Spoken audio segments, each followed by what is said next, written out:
Bonjour, professeur de français. Dans cette unité 3, je vais maintenant vous parler du verbe impersonnel « il y a ». Il y a est un verbe impersonnel et l'infinitif de ce verbe est « y avoir ».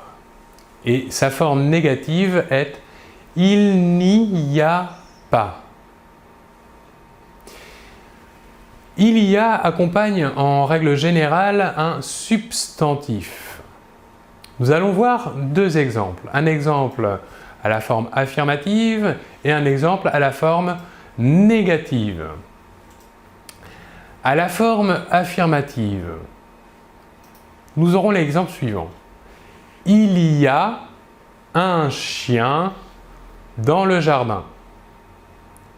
Ici, nous avons bien le verbe impersonnel il y a, suivi du substantif introduit par l'article indéfini masculin un.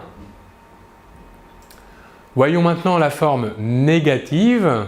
Nous aurons donc il n'y a pas de chien dans le jardin.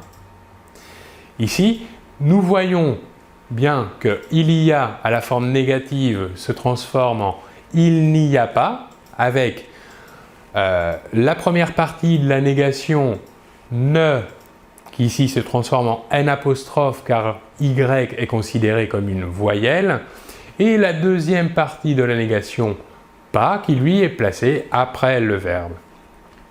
Voyons un autre changement dans la phrase.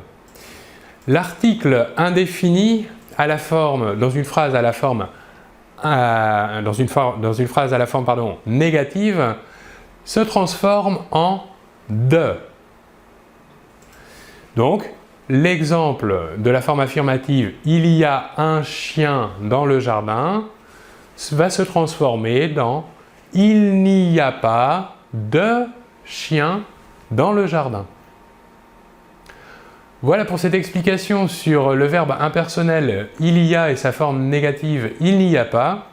Je vous remercie beaucoup de votre attention et l'on se retrouve très bientôt. Au revoir.